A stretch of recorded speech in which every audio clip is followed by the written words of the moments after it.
Y bueno, tengo el gusto en esta oportunidad de poder brindarles este tema tan interesante, ¿no? Para el sector alimentos, ¿no? Lo largo de toda la cadena alimentaria, que son las buenas prácticas de manufactura según el Códex Alimentarios, ¿no? Tenemos esta norma denominada Principios Generales de Higiene de los Alimentos, que se actualizó el año 2022.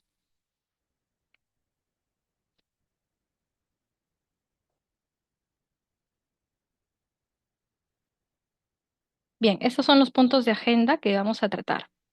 Primero hablaremos conceptos introductorios. El segundo punto acerca de la producción primaria, diseño de instalaciones, capacitación y competencia, mantenimiento, control de plagas, higiene personal, control de operaciones y culminaremos hablando acerca de la información sobre el producto, sensibilización al consumidor y transporte. Muy bien. Vamos a comenzar con este punto de introducción a los principios generales de higiene.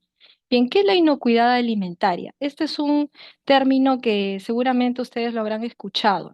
Inocuidad es la garantía de que los alimentos no causarán daño al consumidor cuando se preparen y o consuman de acuerdo con el uso al que se destinan. Esta es la definición que nos ofrece el Codex Alimentarius en el documento, la norma de principios generales de higiene de los alimentos del año 2022.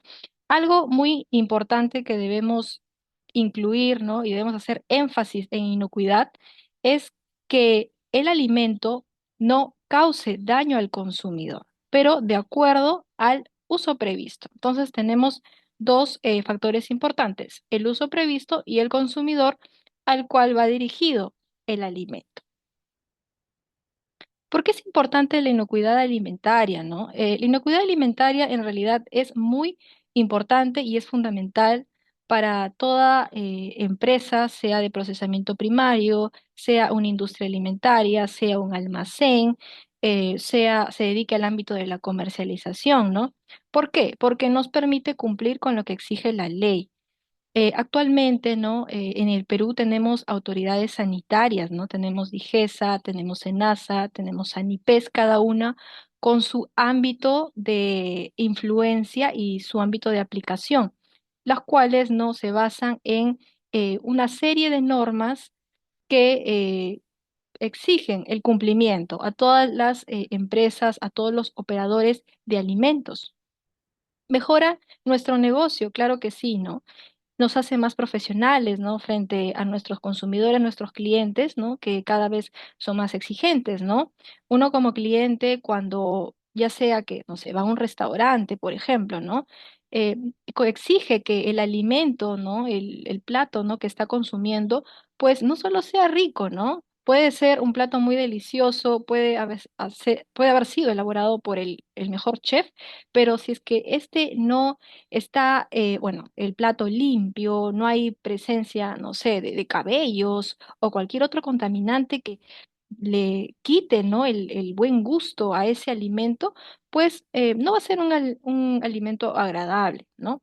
Y evita que nos enfermemos, ¿no? Tanto los trabajadores como nuestros clientes. Bien, cuando hablamos de pérdida de inocuidad?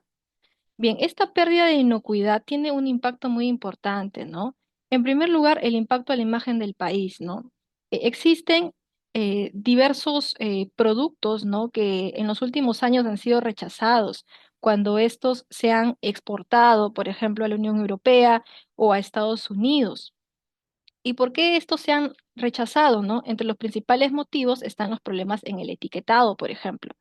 Tenemos problemas con la presencia de plaguicidas que exceden los límites máximos permisibles, ¿no?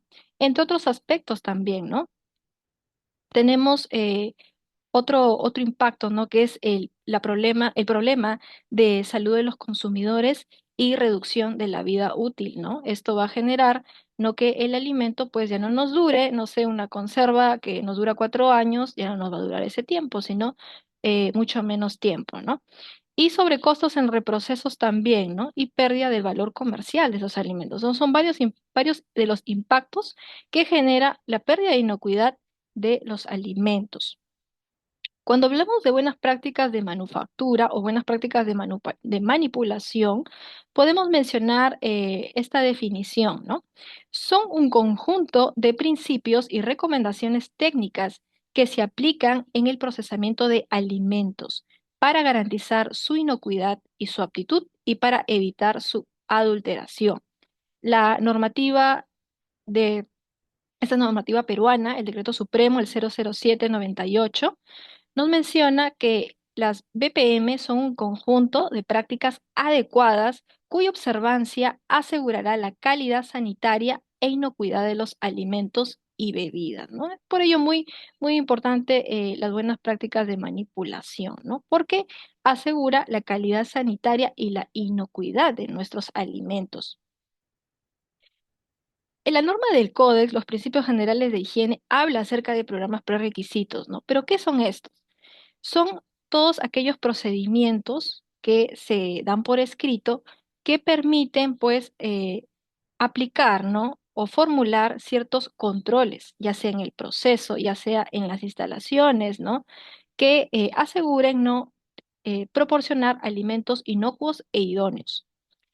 Los programas prerequisitos pueden ser buenas prácticas de higiene, pueden ser buenas prácticas agrícolas, pueden ser buenas prácticas de fabricación y otras prácticas como capacitación, rastreabilidad, etiquetado y entre muchos otros, ¿no? Como puede ser también la calibración, ¿no? Mantenimiento, entre otros programas prerequisitos que son varios. Bien, bien. ¿Qué son las buenas prácticas de higiene? Las buenas prácticas de higiene son medidas y condiciones aplicables a cualquier fase de la cadena alimentaria para proporcionar alimentos inocuos e idóneos. Yo quiero que ustedes puedan ver este gráfico. Acá tenemos dos círculos concéntricos, ¿no? El círculo grande son las PPR o programas prerequisitos, que engloba a las buenas prácticas de higiene y estas a su vez a las buenas prácticas de manipulación y POES. La normativa de los principios generales de higiene del Códex Alimentarios no nos habla acerca de BPM, pero sí nos habla acerca de BPH, buenas prácticas de higiene. ¿Qué son las buenas prácticas de manipulación? Son un conjunto de prácticas que asegurará también, ¿no? La calidad sanitaria e inocuidad de los alimentos y bebidas. Y las POEs, ¿no? Estas POEs son procedimientos, ¿no? Operativos estandarizados de saneamiento, ¿no? Y que van a describir las tareas de saneamiento a aplicarse, ¿no? Ya sea antes de iniciar las actividades de procesamiento, durante y después, ¿no? Ahora, a modo de resumen, podemos mencionar que las buenas prácticas de higiene engloban a las buenas prácticas de manipulación y a las POEs. Es importante mencionar que los programas prerequisitos son la base de la aplicación del sistema HACCP.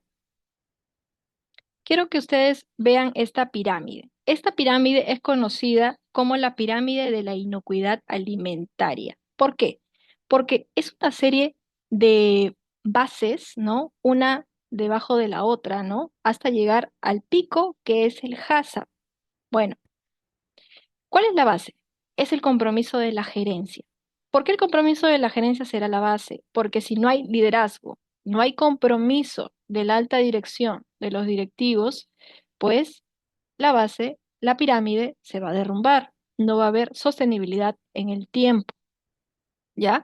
Lo siguiente es el compromiso del personal. También es importante el compromiso de todos los trabajadores para poder sostener el sistema. Después tenemos las buenas prácticas de manipulación, las POEs y HACCP. ¿Podríamos ir más allá? Claro, por supuesto. Tenemos la ISO 22000 y hablamos de sistemas de gestión de la inocuidad alimentaria. Tenemos las normas del GFCI, tenemos la FSC 22000, que es una de las normas que son reconocidas por GFCI. Tenemos BRC, tenemos SQF, tenemos IFS, ¿no? Que son entre las normas más reconocidas y aplicadas a nivel mundial para implementar sistemas de gestión de la calidad e inocuidad alimentaria. ¿Todo termina en HACCP? No. Digamos, es lo mínimo indispensable que te exige la normativa sanitaria. ¿Ok? Bien, entonces decíamos que los PPR es el soporte del plan HACCP, ¿no? Son los requisitos para poder implementar o llegar a un HACCP. ¿Qué más, no? Evita que los peligros con riesgo bajo se conviertan en algo importante. ¿Por qué? Porque los PPR van a controlar los peligros de bajo riesgo y simplifica la administración del sistema HACCP. Acá algunos términos que nos trae también esta norma, los PGH. ¿Qué es un operador de empresa de alimentos? Ese es el término que emplea, ¿no? Es la entidad responsable del funcionamiento de una empresa en cualquier etapa de la cadena alimentaria, ¿no? Puede ser una empresa que se dedique a las actividades, ¿no? De procesamiento primario, ¿no?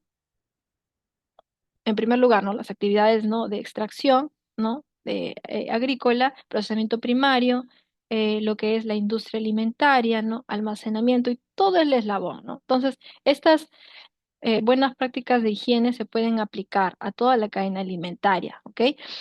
¿Qué es un manipulador de alimentos? Es toda persona que manipula alimentos directamente, envasados o sin envasar, equipos o utensilios, ¿no? Utilizados para los alimentos o superficies que entren en contacto con los alimentos. Esos son los manipuladores de alimentos. ¿Qué es idoneidad de los alimentos? Es la garantía de que los alimentos son aceptables para el consumo humano de acuerdo con el uso previsto, ¿no? Acá una diferencia.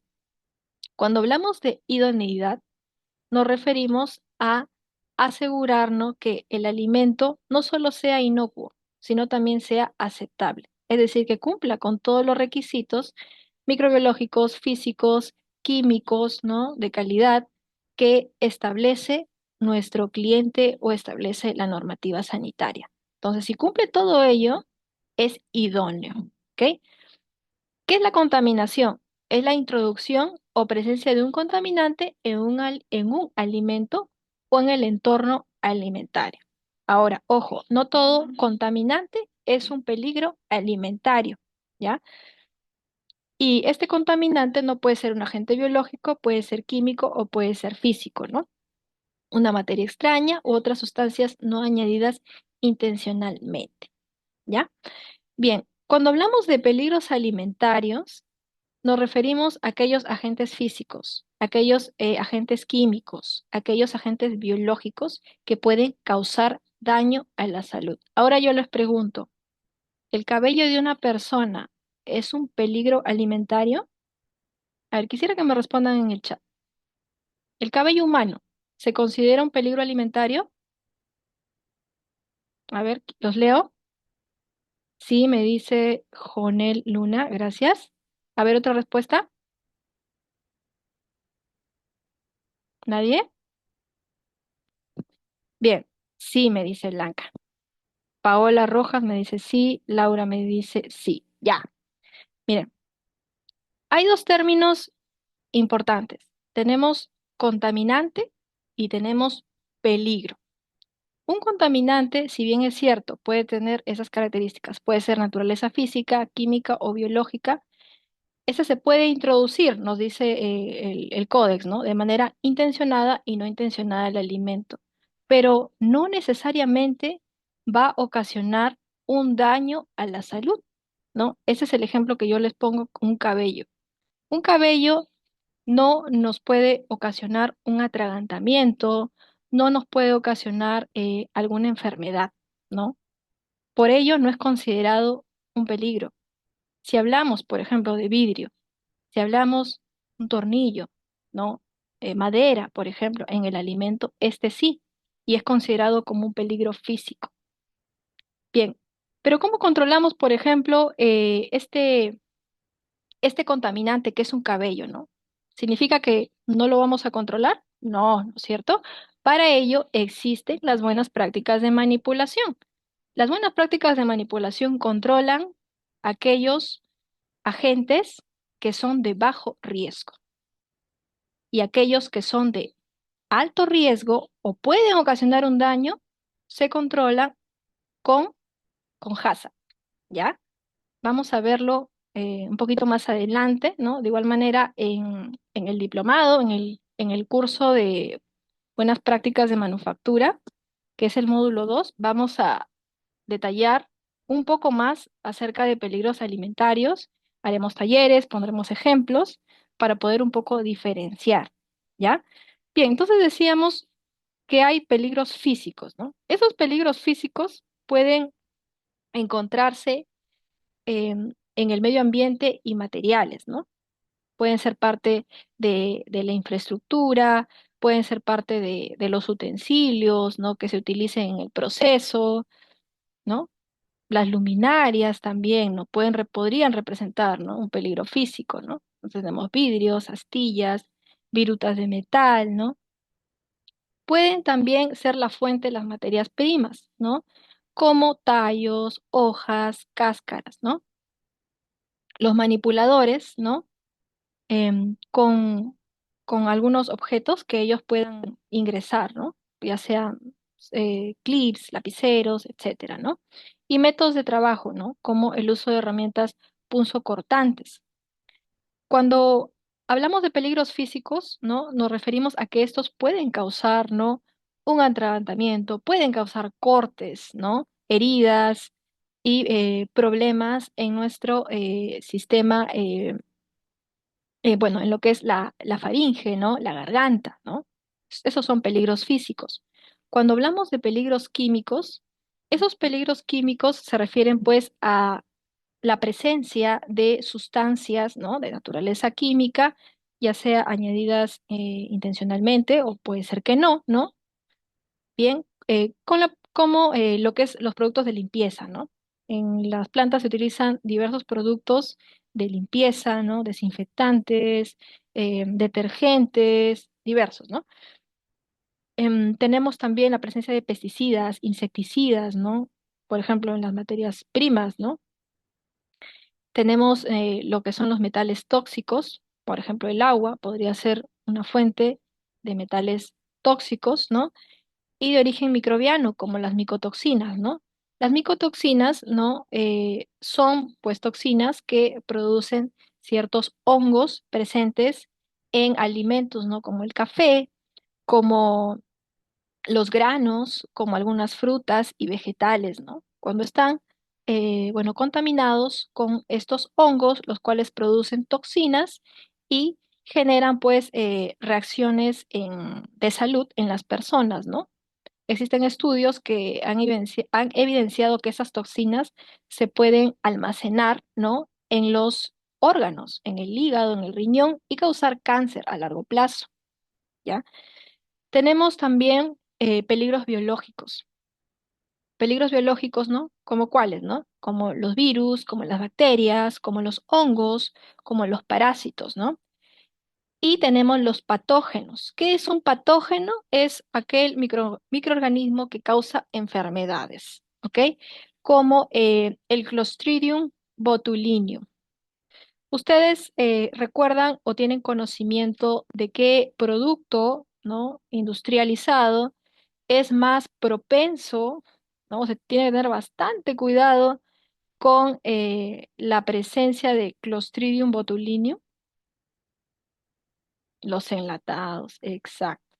Los productos enlatados, los productos marinos, ¿no? Las conservas de pescado y diversos enlatados, ¿no? Entonces ahí la presencia debe ser cero, ¿no? ¿Por qué? Porque el Clostridium botulinum sobrevive en ambientes con baja o nula presencia de oxígeno, ¿ya? Tenemos la listeria que prevalece en los productos refrigerados, ¿no? El Staphylococcus, que em, se transmite, o mejor dicho, ¿no?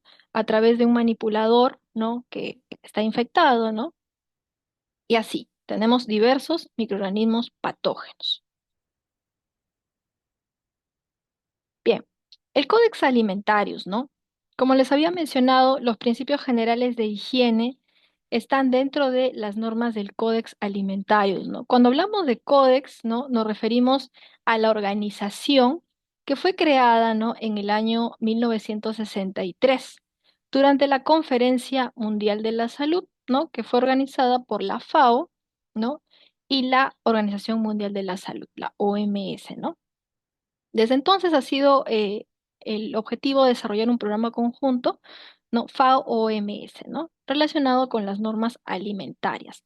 Cuando hablamos de códex, también nos referimos al conjunto de normas alimentarias adoptadas internacionalmente y presentadas de manera uniforme. ¿Y cuál es el objetivo del Códex Alimentarios? Es tener o generar, ¿no? Estas normas que sirvan como base para poder tener un estándar, ¿no? De calidad, ¿no? De distintas, ¿no? Condiciones de higiene exigibles a diversos tipos de productos, ¿no? Tenemos normas del códex, ¿no? Para lo que son los enlatados, para las que son las frutas, para las aguas embotelladas, ¿no? Para diversos productos, ¿no? Tenemos las normas del códex para los aditivos alimentarios, también para lo que es el etiquetado, ¿no? Y diversas, son muy diversas, ¿no? ¿Cuál es el objetivo de estas normas? Orientar y alentar la producción, elaboración y consumo de alimentos seguros. Así también proteger la salud del consumidor y facilitar el comercio internacional de alimentos, ¿no? En el Perú, la normativa peruana tiene mucho que ver con el Códex Alimentarios. Es más, muchas de las pautas, ¿no? Han sido extraídas del Códex, ¿no? Y la misma norma menciona que si algún aspecto no está contemplado en la norma, se tiene que revisar el Códex Alimentarios, ¿no? Ya sea si hay algún producto que no hay una norma clara para ese producto, tendríamos que recurrir al Códex Alimentarios, ¿no? Y si no hay en el Códex Alimentarios, recurrir a las normas de la FDA de Estados Unidos, ¿ya? Bien, esa es la página del Códex Alimentarios, ¿ya? Yo en estos momentos voy a ingresar a la página del Códex Alimentarios para poder enseñarles y explicarles cómo ustedes pueden hacer la búsqueda de diversas normas, cómo pueden encontrar la norma de los principios generales de higiene. ¿Ya? ¿Me van a dar un segundito?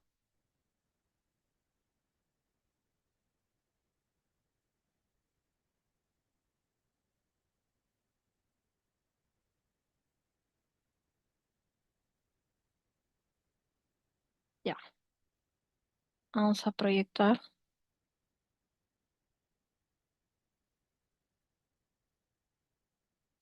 Muy bien. ¿Sí se ve la página? Normas del Códex, ¿ya? Muy bien. Miren, esta es la página del Códex Alimentarios. En esta página vamos a encontrar diversas normas. Bien, vamos a hacer un ejercicio pequeño, ¿ya? Vamos a buscar primero la norma que estamos estudiando, que son los principios generales de higiene. ¿Dónde lo vamos a encontrar? ¿Ya? Primero tenemos que observar que acá tenemos distintas pestañas, ¿no? Nos vamos a la pestaña de textos del códex. Esa es la pestaña.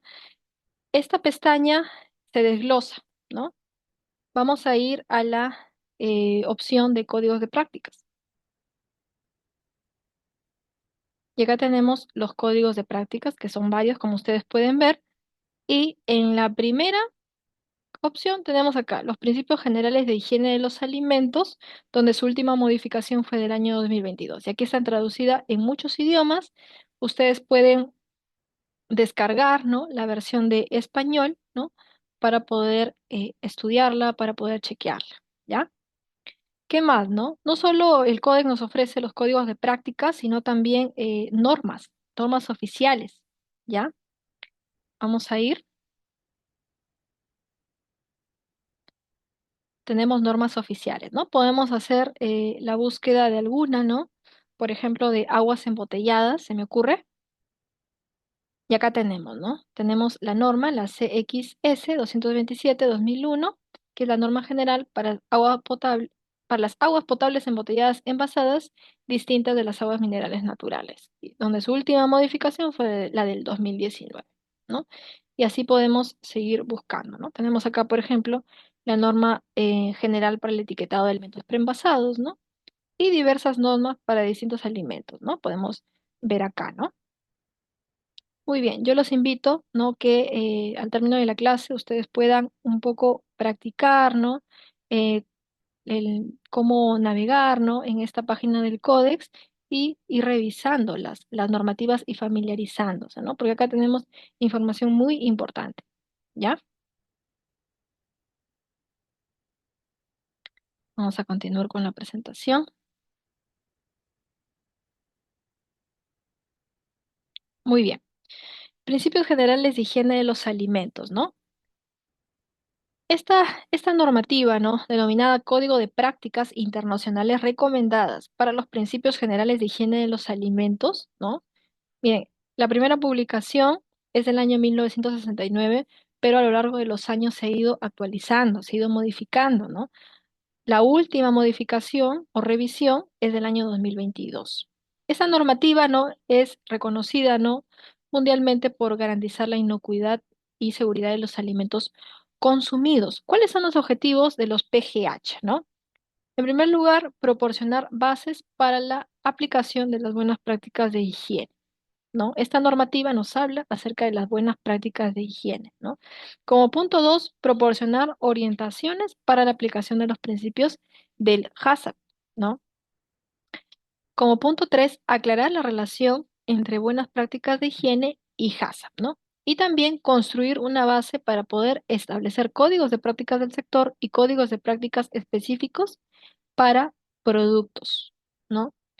Esta norma tiene dos apartados, ¿no? En un primer apartado vamos a tener todo lo relacionado a las buenas prácticas de higiene y un segundo apartado lo que es HACCP, ¿ya? Entonces, en esta oportunidad, en este curso, nos vamos a centrar en las buenas prácticas de higiene, ¿ya? De esta norma. ¿Ok? Esta es la estructura, ¿no? Como les había comentado, ¿no? Los primeros puntos son introductorios y ya del punto 7 al punto 15 nos habla acerca de las buenas prácticas de higiene. Y del punto 16 al 19 ya nos habla acerca de lo que es HACCP. Nosotros vamos a estudiar estos puntos relacionados a las BPH. El alcance, bueno, el alcance es para toda la cadena alimentaria, ¿no? Desde la producción primaria hasta el consumo. ¿Cuál es la utilización que nos menciona esta norma, no? Tiene, bueno, una utilidad bastante práctica, ¿no? Para todos los operadores de empresa de alimentos, como lo menciona.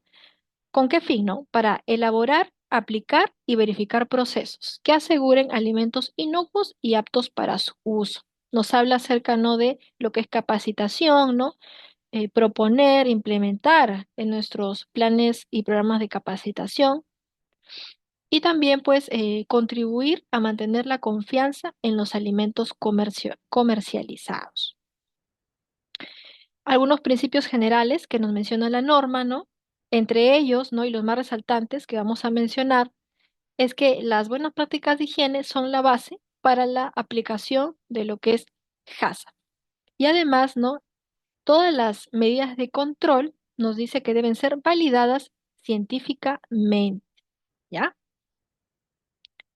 ¿Qué es la cultura positiva e inocuidad de los alimentos, no? El Códex Alimentarios en los PGH nos habla acerca de cultura positiva.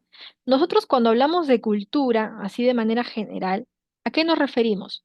Hábitos, costumbres, prácticas, ¿no? Que se realizan en un conjunto, en un grupo organizacional. En este caso, hablamos de inocuidad de los alimentos. Todos los trabajadores, la alta dirección involucrada para garantizar la inocuidad de los alimentos. Ya, no solo es necesaria pues la participación activa e involucramiento del área, ¿no? Responsable, no sé, del área de calidad, del área de SIG, por ejemplo, ¿no? Sino de todas las áreas de la empresa, ¿ok? ¿Cuáles son los elementos de esta cultura positiva, no? En primer lugar, debe haber un compromiso de la dirección y de todo el personal. Eso es fundamental. El liderazgo. Pero, ¿cómo se manifiesta este liderazgo? La alta dirección, ¿no? Tiene un papel muy fundamental para el desarrollo de la cultura positiva de inocuidad de los alimentos. ¿De qué manera? Garantizando de que se informen cuáles son las funciones, ¿no? relacionadas a inocuidad de los alimentos. ¿Cuáles son las responsabilidades y cuáles son las autoridades? Así también verificar que se lleven a cabo controles, ¿no? Y que estos funcionen, que esto se cumpla. Garantizar que el personal esté capacitado, que haya supervisión también, ¿no? Y se cumpla la normativa. Y la mejora continua que se debe apuntar siempre. Bien, ahora vamos a comenzar con el primer punto de los principios generales de higiene, la producción primaria. Vamos a revisar los requisitos. Referente a la producción primaria, nos habla el primer punto sobre el control del medio ambiente, ¿no? Nos dice que la producción primaria, ¿no? No debería llevarse a cabo en zonas contaminadas, ¿no? ¿A qué nos referimos con esto? Con instalaciones que emitan olores tóxicos, ¿no? Cerca de fuentes de agua contaminada, ¿no? Estas operaciones, ¿no? No deberían realizarse, ¿no? En estos ambientes. La producción debe ser higiénica, ¿no? ¿Qué quiere decir? Que se debe proteger las materias primas de la contaminación fecal, se debe controlar la salud animal y vegetal, ¿no? Referente a lo que es la manipulación, el almacenamiento y transporte también, ¿no? Se debe clasificar los alimentos y proteger a los alimentos de la contaminación. Respecto a la limpieza, mantenimiento, higiene personal, también nos dice, ¿no? Que esto debe llevarse de manera eficaz, que no comprometa la inocuidad de los alimentos, ¿no? Bien, respecto a lo que es el diseño de las instalaciones y equipos, esto es muy importante. ¿Qué nos dice esta norma? Nos menciona que los establecimientos no deberían estar situados en lugares que supongan una amenaza para la inocuidad e idoneidad de los alimentos. ¿Cómo qué lugares, no? Zonas ambientalmente contaminadas y de actividades industriales que tengan una probabilidad razonable de contaminar los alimentos, ¿no? Hablamos, por ejemplo, de plantas no cementeras, plantas que por su naturaleza de sus actividades pueden ocasionar una contaminación, ¿no? A nuestros alimentos, ya sea por la ceniza, ¿no? Ya sea por las emisiones, por los efluentes, ¿no? Entonces tiene que evaluar el entorno donde se va a ubicar la planta. Desde la ubicación ya estamos aplicando, ¿no? Lo que es parte del diseño higiénico de las plantas, ¿no? No debe ubicarse en zonas expuestas a inundación, zonas expuestas a infestaciones de plagas, como por ejemplo un botadero, ¿no? Un botadero de basura, un relleno sanitario, ¿no? Donde sabemos que hay una cantidad, ¿no? importante de plagas, como las moscas, por ejemplo, que podrían, ¿no? infestar nuestra planta. Zonas de las que no pueda retirarse de manera eficaz los residuos, tanto sólidos como líquidos, ¿no? Entonces, eso es importante que se puede evaluar. Ahora, la normativa, ¿no? La 00798 menciona que una planta, ¿no? O un establecimiento donde se procesen alimentos no debe estar a menos de 150 metros de alguna actividad potencialmente peligrosa, ¿no? En el sentido que sea una fuente de contaminación, ya sea porque hay presencia de vectores o por la naturaleza de las actividades que sabemos que puede contaminar nuestra planta, ¿no? Pero si nosotros nos podemos a pensar, ¿no? Quizás 150 metros no sea suficiente. ¿Por qué? Porque en el caso, no sé, de los vectores como las moscas, ¿no? Esos pueden desplazarse, ¿no? A una velocidad muy grande y podrían llegar a nuestra planta, ¿no? Pero, ¿qué nos menciona esta normativa, ¿no? Que debe evaluarse, ¿no? La ubicación, pero no solo ello, sino también que deben haber medios eficaces para evitar, ¿no? el ingreso de estos vectores. Es decir, que la planta debe estar protegida del ingreso de vectores, ¿no? O contaminación, ¿ya? Bien, acá tenemos esta imagen, ¿no? Tenemos una planta, ¿no? El exterior del establecimiento, ¿qué condiciones debería tener? Uno, que las áreas externas estén mantenidas en buen orden. Debe haber orden, ¿ok? No debe haber, pues, presencia, ¿no? de residuos, que estén pues ahí contaminando, ¿no? El medio. Debe haber actividades locales, no se debe considerar las actividades locales y el entorno del sitio, lo que yo lo decía, ¿no? Que no esté cerca actividades potencialmente peligrosas, no sé, una ladrillera, por ejemplo, ¿no? La estructura del edificio mantenida para minimizar riesgos potenciales de contaminación del producto. ¿A qué se refiere con ello, no? Que la infraestructura, ¿no? O sea, las paredes, las ventanas, las puertas se encuentren en una adecuada condición de mantenimiento, integridad, en buen estado, de manera que eviten, ¿no? El ingreso, ¿no? De estos vectores, de las plagas, ¿no? Si hay áreas verdes, ¿no?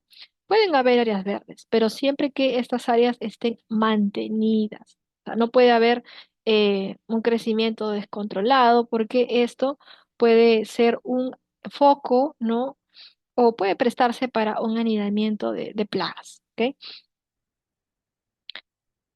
Y el flujo de las operaciones también es importante considerar, ¿no? Porque de esa manera se evita lo que se conoce como la contaminación cruzada, ¿no?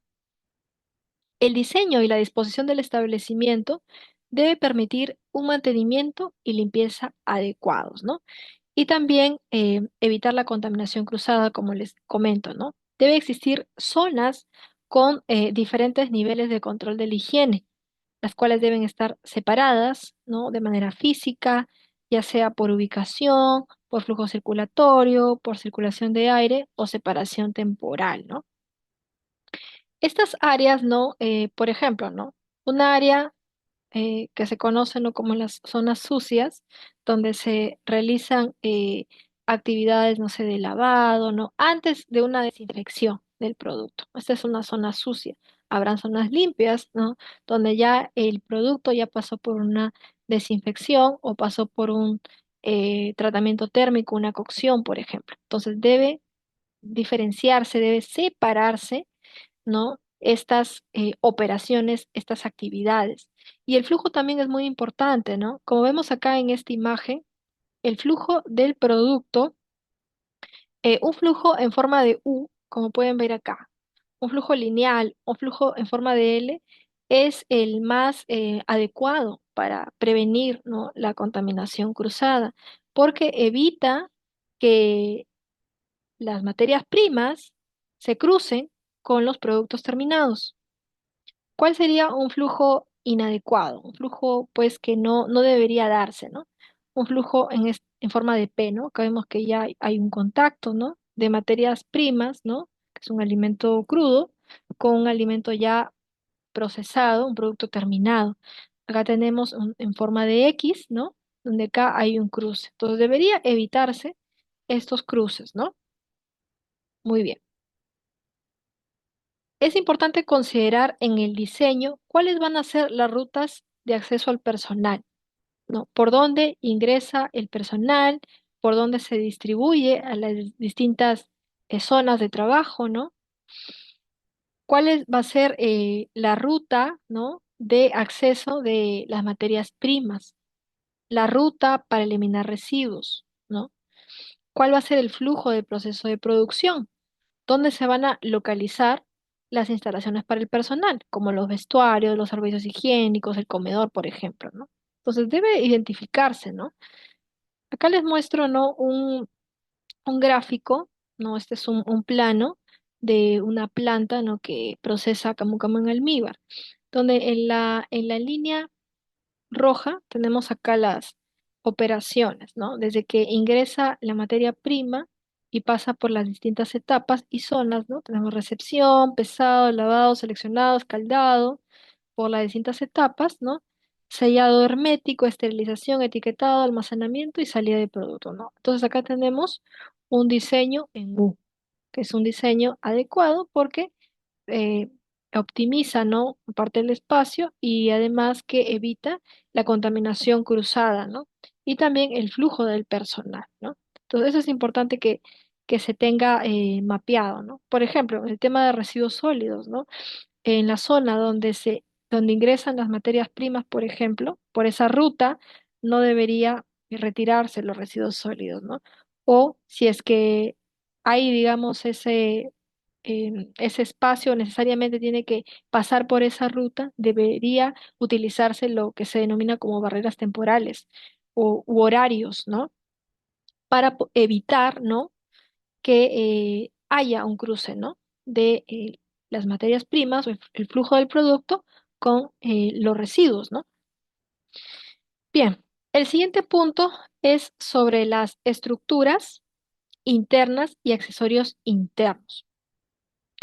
La norma nos menciona acerca de las uniones de las paredes que deben ser a media caña, ¿no? Una unión a media caña tiene esta forma, perdón, tiene esta pendiente.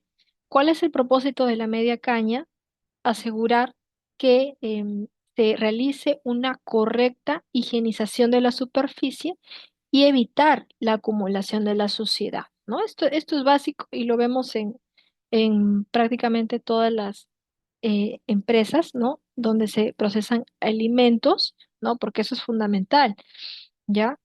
Una unión normal, digamos, en 90 grados, que genera que se acumule el polvo. Además que, em, pues, asegura, ¿no?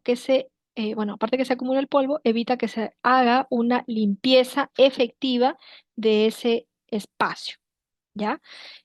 Segundo punto, los pisos, ¿no?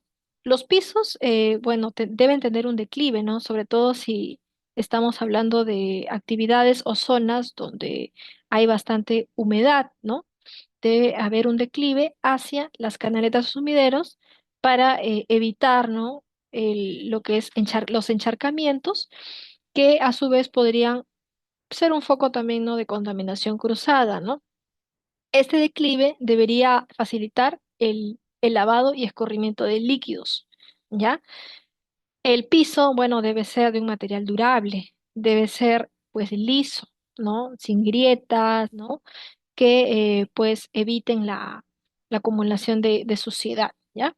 Las paredes, ¿no? Deben ser lisas, deben ser de una pintura lavable de colores claros, ¿no? Para precisamente, pues, asegurar que éstas se encuentren limpias, ¿no? Y la superficie también debe ser, pues, impermeable, ¿no? Para asegurar una adecuada higienización, ¿no? Y debe ser lavable, ¿no? Debe permitir, ¿no? Que se haga una correcta limpieza y asegure su funcionalidad. Respecto a los techos pues deben proyectarse, construirse y acabarse de manera que sean fáciles de limpiar, impidan la acumulación de suciedad, se reduzca al mínimo la condensación del agua y la formación de mohos, ¿no? El techo es muy importante, ¿no? Para asegurar también la ventilación y evitar lo que es la condensación, ¿no? Tenemos distintos tipos de techos, tenemos techos a dos aguas, techos parabólicos, ¿no? Dependiendo de la actividad, ¿no? Que se está realizando. Respecto a las ventanas deben impedir la acumulación de suciedad, no deben ser fáciles de limpiar y deben estar provistas de medios que eviten el ingreso de plagas, como por ejemplo las mallas, ¿no? Que aseguran pues que estén protegidas, ¿no? No ingresen lo que son las plagas. Las puertas, ¿no? Estas puertas nos dice que deben ser de un material duradero, que resista golpes, que sea una superficie fácil de limpiar, una superficie lisa, que tenga un ancho apropiado para el ingreso y salida de personas, sobre todo si hablamos de un área donde hay alto tránsito. El propósito de las puertas es asegurar pues que hay una división de las zonas y tenemos distintos tipos de puertas, ¿no? Podemos tener estas puertas tipo vaivén, ¿no? Que vemos en zonas, por ejemplo, de congelados, ¿no? Donde se requiere evitar, ¿no? Que el manipulador se contamine, ¿no? Sus manos, ¿no? Entonces estas son tipo vaivén, ¿no? Tenemos también estas puertas con, bueno, las puertas normales, ¿no? Que podemos utilizar, ¿no? Tenemos puertas corredizas, por ejemplo, que se utilizan en cámaras frigoríficas, ¿no? Que además aseguran que se mantenga la temperatura y están adecuadamente hermetizadas, ¿no? Respecto a la ventilación, ¿no? Tenemos dos tipos de ventilación. Tenemos ventilación natural y tenemos la ventilación mecánica, ¿no? Es importante, ¿no? Asegurar que las zonas de nuestro proceso pues estén adecuadamente ventiladas. Como vemos acá en esta imagen, una adecuada ventilación, ¿no? Debe asegurar que el aire fluya de una zona contaminada, de una zona limpia a una zona contaminada, ¿no? De igual manera, el flujo de aire, ¿no? Es importante poder ver este punto, ¿no? Sobre todo en el punto del diseño de nuestra planta y en nuestro flujo de proceso, ¿no? Que el flujo de aire, ¿no? Vaya pues de las zonas limpias a las zonas contaminadas, ¿no? O de la planta al exterior. De esa manera pues se evita que la contaminación del exterior o la contaminación de zonas, ¿no? Pues que por su naturaleza son más contaminadas, ¿no? Por así decirlo, pues fluya o pues se transmitan, digamos, algunos contaminantes a las zonas limpias, ¿ya? Bien, respecto a lo que es la iluminación, esta debe ser adecuada a la actividad que se realiza, ¿no? La normativa, la 007, menciona que debe haber una cantidad de luxes, ¿no? Que esta es la medida de la iluminancia, para zonas donde se realice un examen detallado, se exige que sea de 540 luxes. Para salas de producción, 220 luxes y para otras zonas, 110 luxes, ¿ya? Eso es importante, ¿no? Que se realicen estos monitoreos también, ¿no? De iluminación, ¿ya? Las lámparas también deben estar protegidas, ¿no? Para evitar algún quiebre, ¿no? De la luminaria, ¿ya? Respecto a las instalaciones, tenemos, bueno, drenajes, ¿no? Los drenajes deben ser adecuados, deben estar adecuadamente mantenidos, proyectados y construidos para evitar el reflujo, ¿no? Con acciones cruzadas, ¿no? Y también nos dice acá que el drenaje no debe fluir de zonas muy contaminadas a zonas de alimentos y acabados expuestos, ¿no? Si tenemos, por ejemplo, estos sumideros, ¿no? Deben estar protegidos, ¿no? Con una rejilla, ¿no? Para evitar, pues, ¿no? Que salga por ahí algún roedor, algún insecto, ¿no? Y para evitar también obstruir nuestro drenaje, ¿no? Y deben estar adecuadamente mantenidos, ¿no? Nos dice evitar los reflujos, ¿no? Todo ello. Y en cuanto a los residuos, ¿no? Es importante que haya un adecuado manejo de residuos en las zonas de procesamiento, ¿no? Evitar, pues, que los residuos estén cerca de la zona donde se manipulan alimentos, realizar un recojo adecuado, diario, ¿no?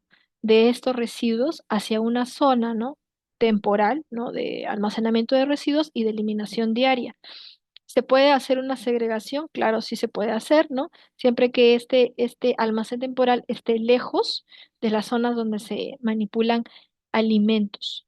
Existen contenedores, existe un código de colores, ¿no? La norma técnica peruana, la NTP, la 900, donde ahí nos dice, ¿no? ¿Cuál es el uso para cada color de contenedor?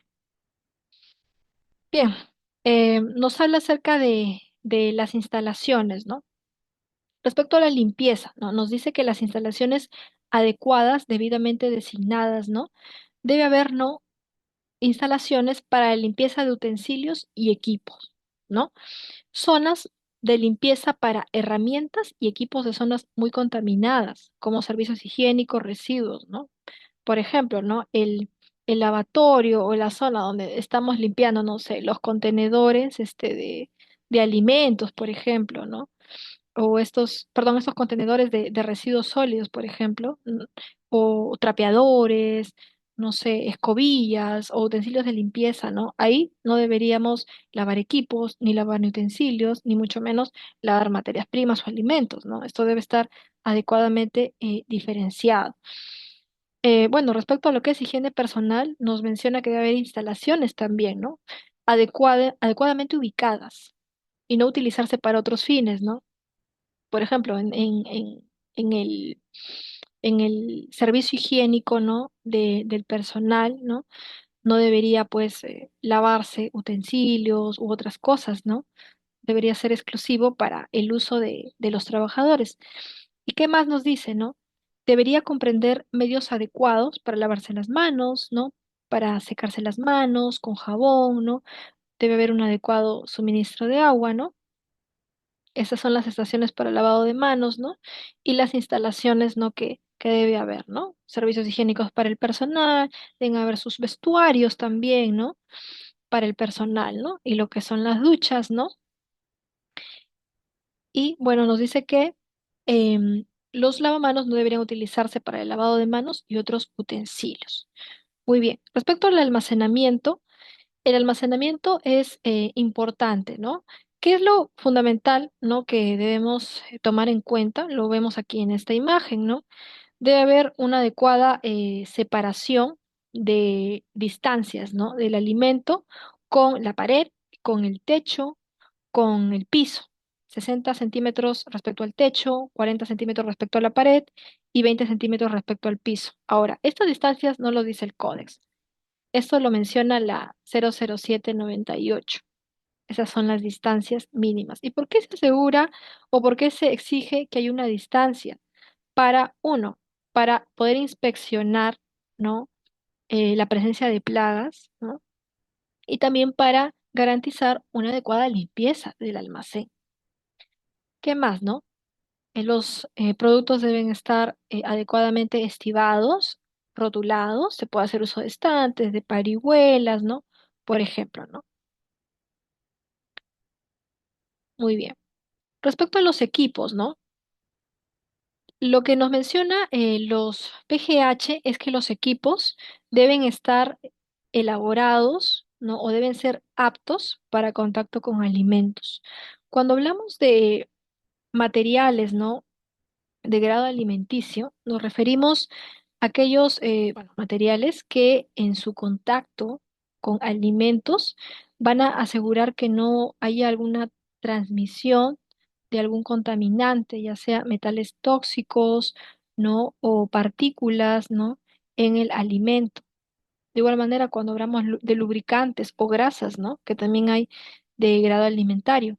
Cuando estas de manera accidental, ¿no? Entran en contacto con el alimento, no deberían significar un riesgo para ese alimento, ¿no?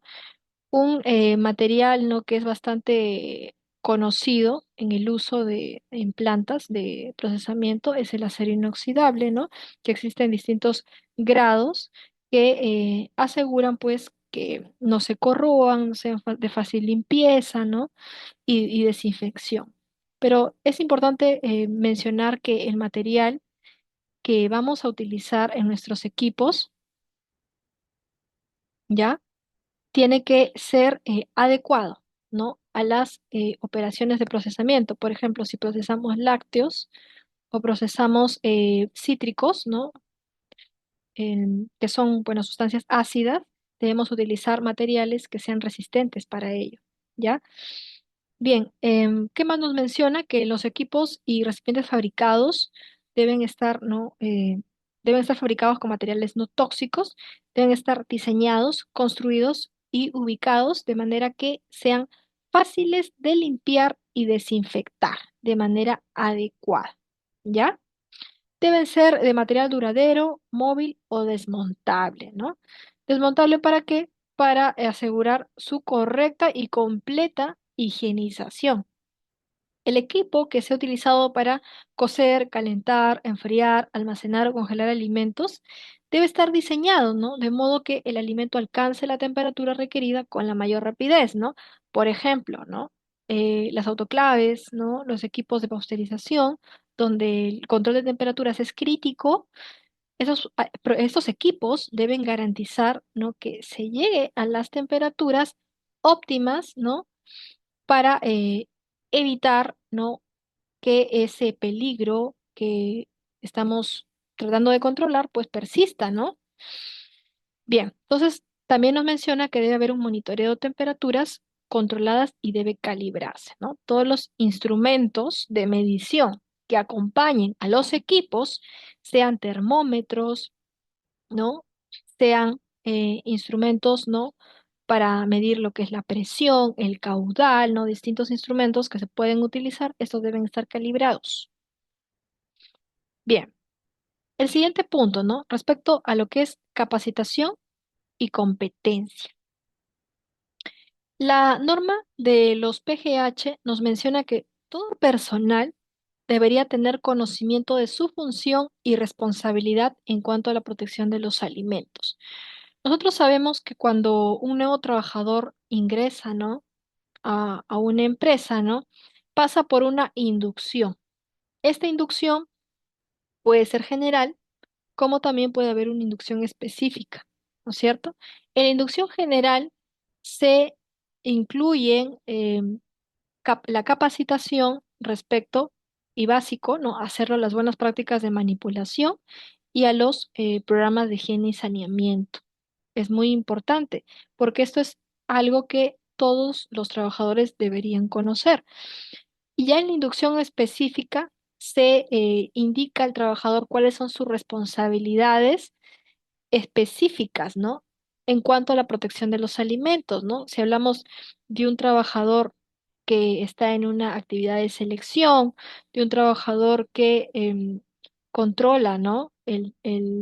Las temperaturas, por ejemplo, o más aún de una actividad que es un punto crítico de control, ¿no? Debería haber una capacitación de este trabajador, ¿no? Referente a cuáles son los controles, cuáles son los peligros y sobre todo cuáles son los parámetros a los cuales debe mantener esa actividad, ese proceso.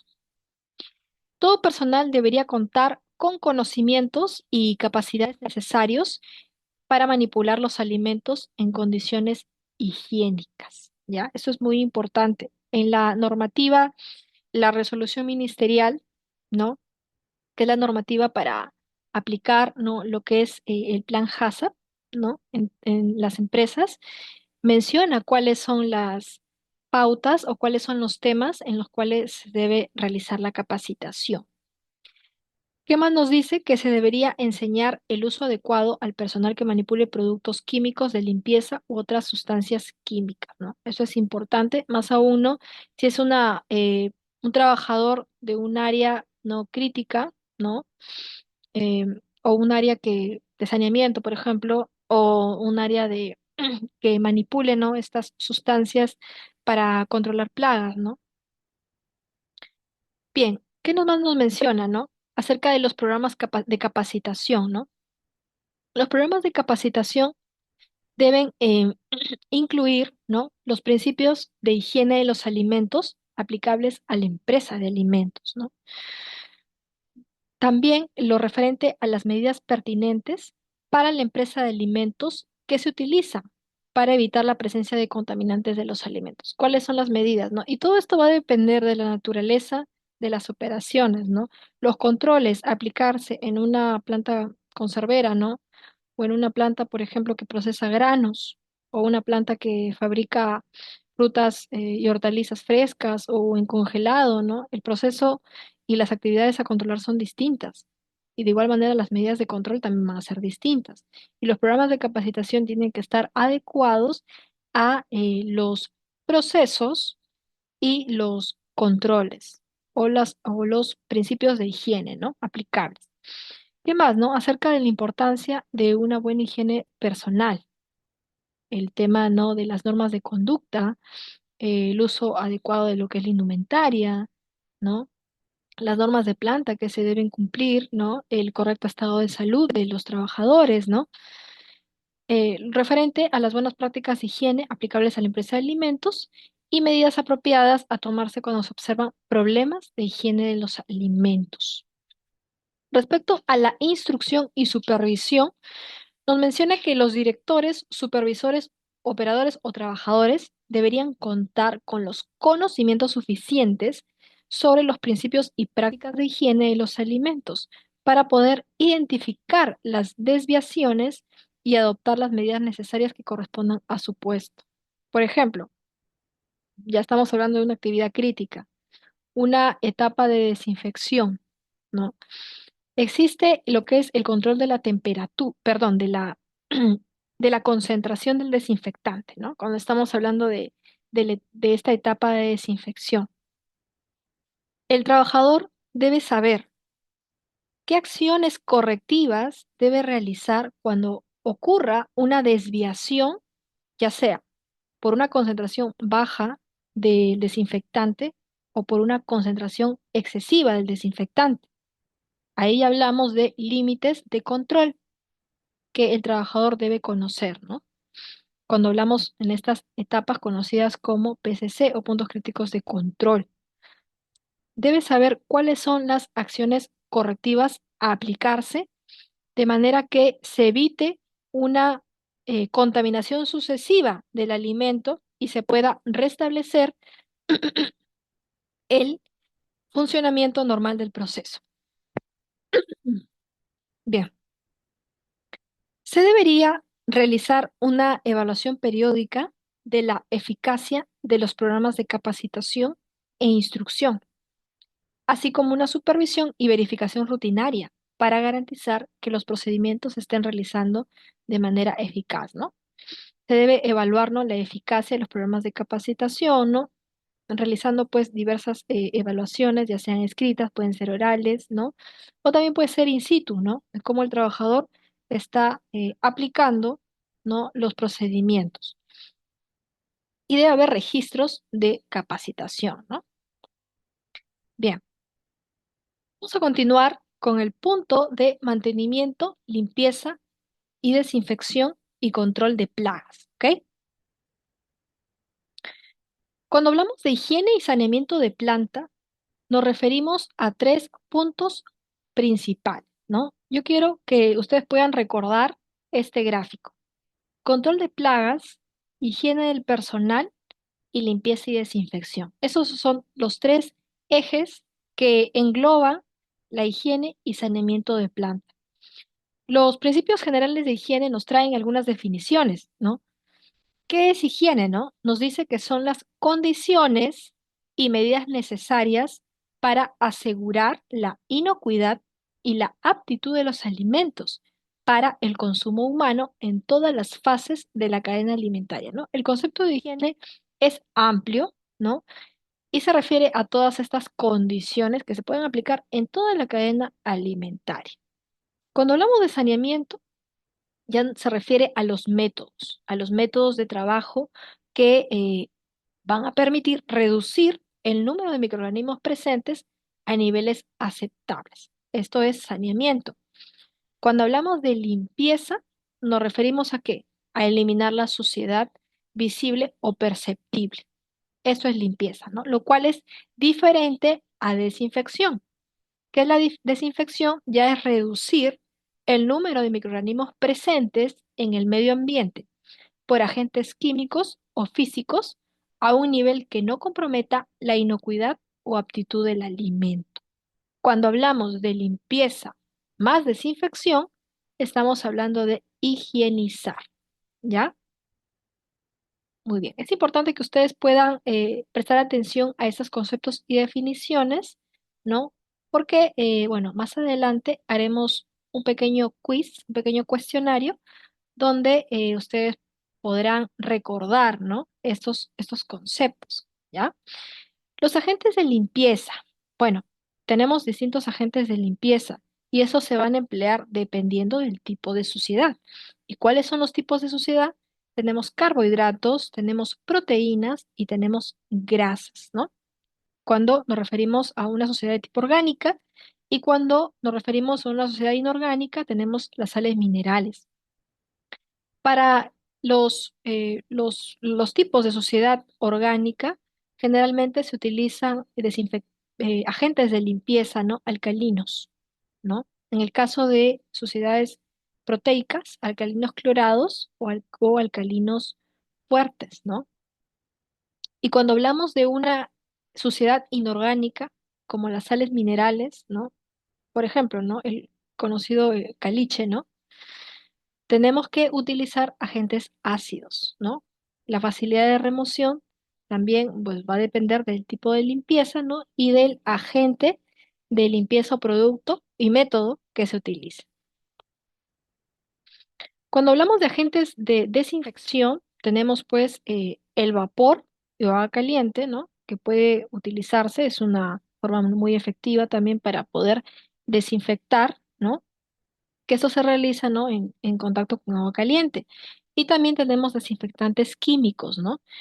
La eficacia de los desinfectantes químicos va a depender de factores como el tiempo de la exposición, ¿no? Por ejemplo, no va a ser el mismo funcionamiento o la misma eficacia un desinfectante, ¿no? Que se deje, por ejemplo, ¿no? Menos del tiempo recomendado, ¿no? Por ello es importante verificar las fichas técnicas de los agentes, ¿no? Los productos de limpieza, desinfectantes, ¿no? Que compremos. Tenemos que leer muy bien las instrucciones del fabricante para saber a qué concentraciones, a qué dosis tenemos que emplear ese desinfectante. ¿Ok? La temperatura también es un factor que puede influir, ¿no es cierto?, en la eficacia de la gente. Tenemos tipos de desinfectantes, tenemos compuestos de cloro, tenemos compuestos de yodo y compuestos de amonio cuaternario, ¿no? Cada uno con diferente aplicación. El plan de higiene y saneamiento, ¿no?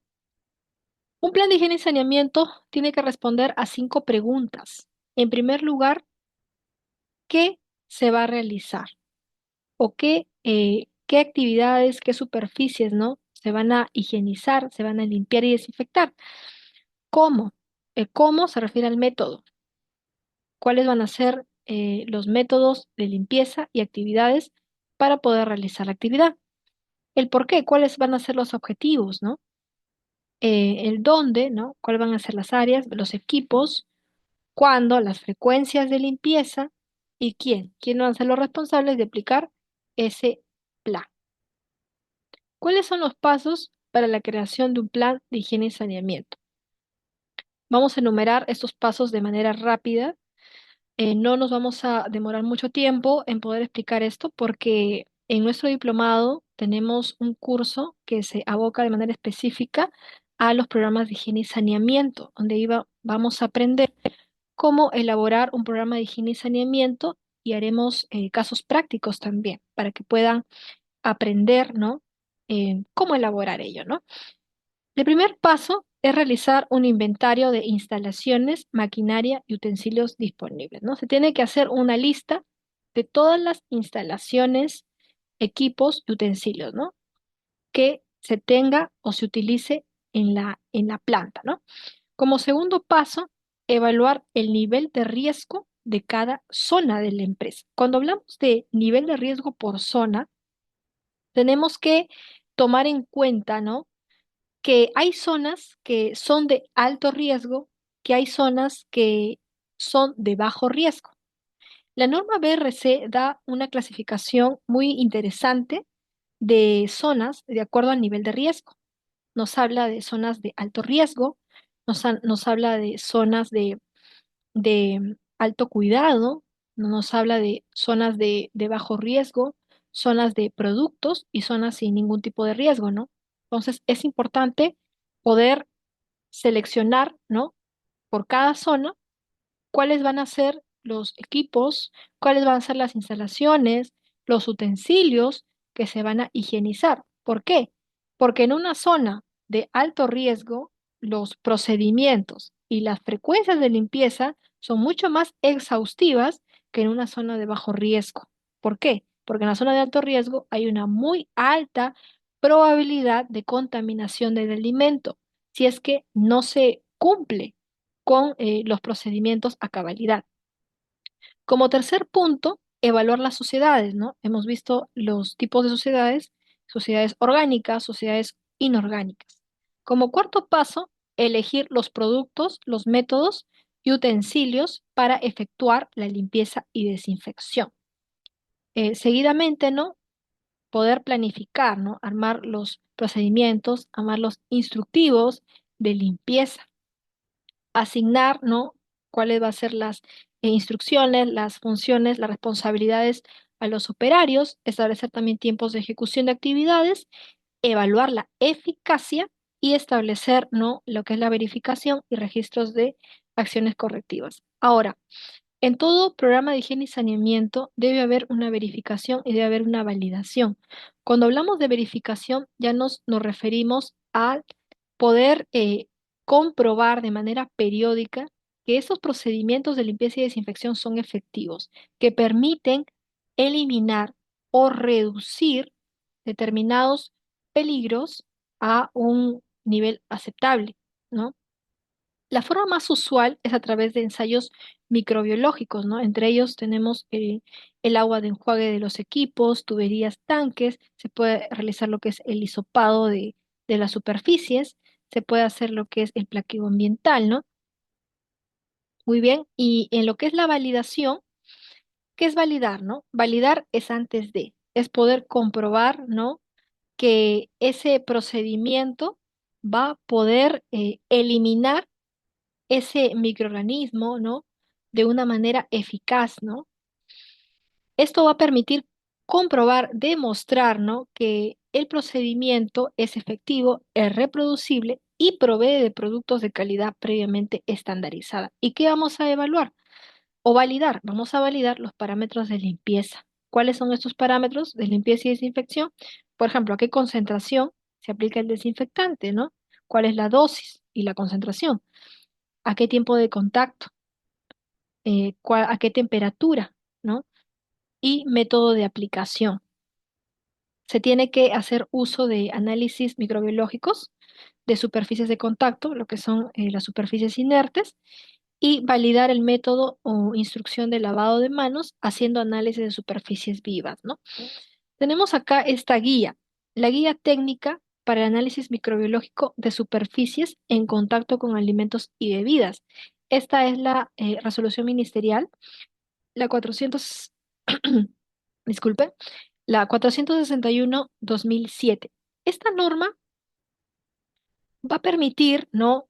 Tener una base para poder evaluar la efectividad de estos programas, ¿ya? ¿De qué manera? Esta norma nos indica cuáles son las pruebas o los ensayos que se van a realizar, ¿no? Nos menciona tres tipos, ¿no? Nos menciona lo que es el hisopado, nos menciona el método de la esponja, ¿no? Los cuales se pueden aplicar para identificar, ¿no? ¿Qué factores, ¿no? Lo que son los indicadores de higiene, ¿no? Indicadores de higiene nos diferencia ahí entre el tipo de superficie, ¿no? Si es una superficie viva o es una superficie inerte, ¿no? Cuando hablamos de superficies vivas, nos referimos a las manos de los manipuladores, ¿no? Que a efectos de esta norma son, ya sea el manipulador tenga guantes o no los tenga, ¿no? Y cuando hablamos de superficies inertes, nos referimos a toda superficie, ya sea un utensilio, sea una mesa, sea un equipo, una tabla de picar, etcétera, ¿no? Con los cuales, ¿no? El alimento tenga un contacto, ¿no?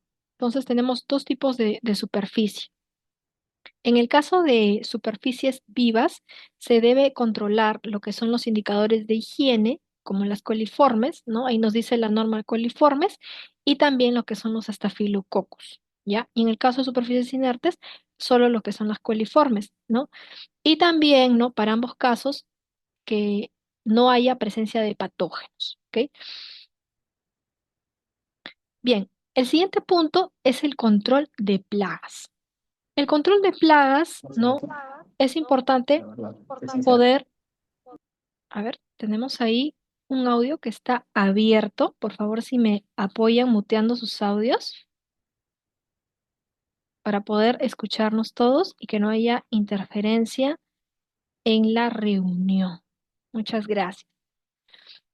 Bien, el control de plagas. En cuanto a la prevención, nos menciona la norma que los establecimientos se deberían mantener en buenas condiciones. La prevención es fundamental, ¿no? Antes se hablaba de control de plagas como tal, ¿no? Y los PGH utilizan este término, pero ahora un término más empleado es la gestión de plagas, porque la gestión involucra la prevención. No solo apagar incendios, como se dice, o actuar cuando la plaga ya esté en nuestra planta, cuando ya hay una infestación, cuando ya haya ingresado y realizado, no se haya corroído el material o los productos, ¿no? Sino es prevenir que ingresen estas plagas, ¿no? Realizando acciones, ¿no? Como por ejemplo, el primer requisito nos dice en la prevención mantener los ambientes en buenas condiciones, ¿no? La infraestructura tiene que ser buena, ¿no? No debe haber paredes, como les digo, agrietadas, con orificios, ventanas, ¿no? Sin protección. Las ventanas deben estar adecuadamente protegidas con mallas mosquiteras, ¿no? Si hay la presencia de estos extractores, también el espacio, el área donde está colocado ese extractor, debe tener también su barrera de protección, debe tener su malla. Los agujeros, desagües y otros lugares deberían mantenerse cubiertos, ¿ok? Con su rejilla. Impedir el ingreso de animales, ¿no? De todo tipo, ¿no? Tenemos roedores, tenemos los que son las aves, tenemos los que son los vectores, ¿no? Muy bien. Para ello, ¿no? Tenemos lo siguiente, ¿no? Cuando hay un monitoreo y detección, ¿no? Que eso es lo que debe realizarse. ¿A qué se refiere esto, no? Que se debe inspeccionar para detectar indicios de infestación, ¿no? Para ello se coloca lo que son las trampas, ¿no? Tenemos dos tipos de trampas, ¿no? Tenemos los cebos, que se ubican a exteriores de las plantas, y tenemos también las trampas de captura viva, ¿no? Donde estas se pueden ubicar, ¿no? En interiores, pero en zonas donde no haya una manipulación de alimentos, ¿no?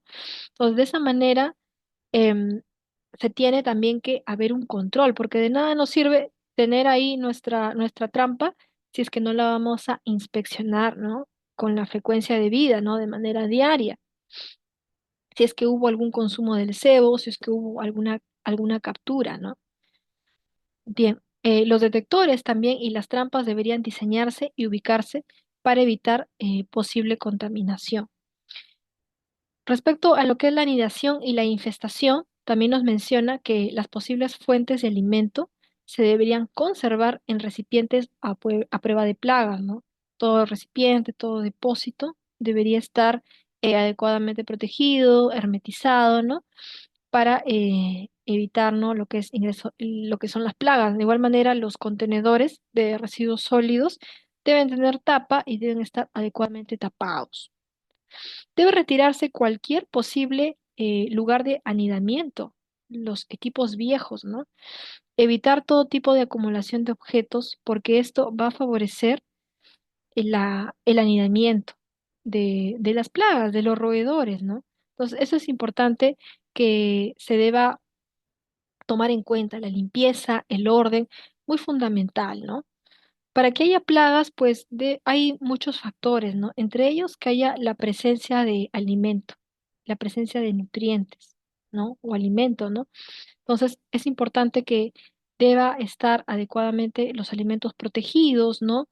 No deba dejarse residuos, ¿no? Después de haber terminado la actividad, ¿no? Debe haberse recogido, eliminado los residuos, localizarse, ¿no? Ubicarse en contenedores tapados, deben eliminarse con la frecuencia debida de manera diaria, ¿no? Y el control de la infestación, o sea, ya cuando tenemos la plaga en la planta, debe realizarse por una persona o una empresa cualificada, ¿no? Que debería ocupar inmediatamente de las infestaciones de plagas y tomar las medidas correctivas adecuadas, ¿no? Para ello existen empresas, ¿no? De saneamiento que están autorizadas por el Ministerio de Salud, tienen su resolución directoral donde se las autoriza para realizar actividades de saneamiento, ¿no?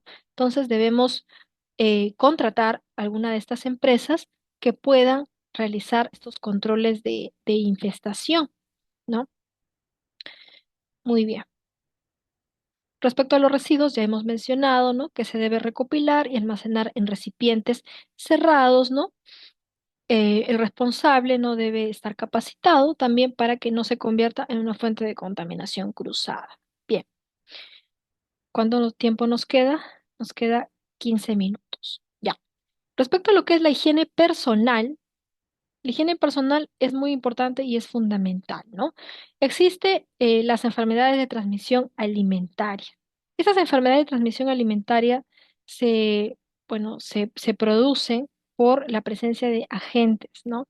Que pueden, pues, incluirse o pueden transmitirse ya sea por los manipuladores, ¿no?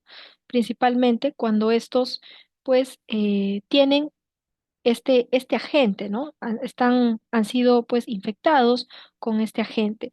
Tenemos em, el Staphylococcus aureus, ¿no? Que produce intoxicación, ¿no? ¿Cuál es su hábitat, no? La leche cruda, los huevos mal cocidos o un manipulador infectado, ¿no? Tenemos, por ejemplo, la salmonela, ¿no? ¿Dónde encontramos la salmonela?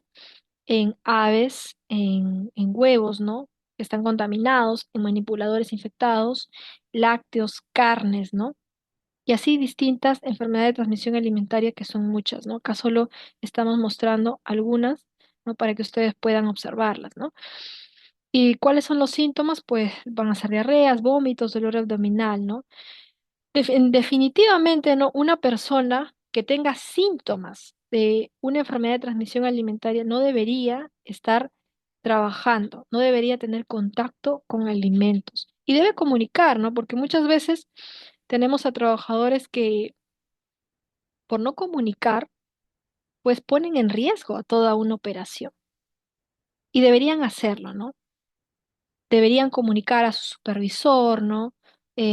Para saber, ¿no? Dar a conocer que tienen algún síntoma, ¿no? Y de esa manera ese trabajador ya no se lo incluye, ¿no? No se lo pone a trabajar en áreas, pues, que puede manipular los alimentos o se lo puede trasladar a otra área que no tenga contactos de alimentos.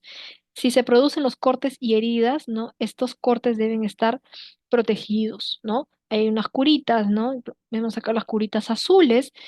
Esas curitas, ¿no? Tienen la facilidad de que son detectadas por estos equipos, los detectores de metales, ¿no? Es por eso que se recomiendan en plantas de alimentos. Es más, la norma BRC recomienda, ¿no? Curitas, ¿no? Que sean de un color distinto a los alimentos, que sean detectables, ¿no? Por estos equipos. Y respecto a la limpieza personal, ¿no? Es fundamental que el personal pues cuente con lo que es la indumentaria básico, ¿no? Mallas para el cabello, protector nasobucal y guantes, ¿no? Las mallas para el cabello ya sabemos, ¿no? Que protegen que caigan los cabellos sobre los alimentos, ¿no? Y los distintos elementos de protección sanitaria, ¿no? Es obligatorio que todas las personas que ingresan a lugares, ¿no? Donde se manipulen alimentos, estén expuestos, usen una indumentaria de trabajo, ¿no? Muchas veces vemos, am, bueno, inclusive a personal, ¿no? Que pueden ser jefes, ¿no? Que son pues de alto rango, que pues tratan en cierta manera o piensan, ¿no? Que por su, el puesto que tiene, pues no deberían cumplir con las normas, ¿no? Pero, ¿qué imagen, ¿no? Que estamos proyectando con los trabajadores, ¿no? Es por ello que hablamos de cultura de inocuidad. Entonces, todo ello, el cumplimiento de las normas de higiene por todos los trabajadores, ya sea el dueño de la planta, debe realizarse, porque de esa manera estamos reforzando también la cultura de inocuidad de los alimentos. Nos menciona la norma que el uniforme debe ser de un material resistente, de colores claros y mantenerse en buenas condiciones. No debe usarse botones, broches ni bolsillos en la parte superior, ¿no? Esto para evitar que el trabajador no coloque objetos dentro de la indumentaria y esto se pueda caer, ¿no? Posteriormente sobre los alimentos y utilizar zapatos cerrados, ¿no? Dependiendo de la actividad, ¿no? Si son actividades húmedas, ¿no? Usar las botas, ¿no? O si son un almacén, ¿no? Deben ser sus zapatos de seguridad, dependiendo de la actividad.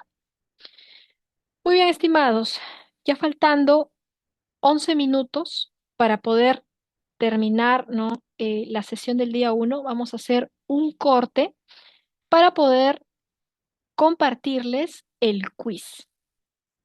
Este quiz ha sido elaborado con la finalidad de que ustedes puedan reforzar ciertos conceptos que hemos mencionado en esta sesión.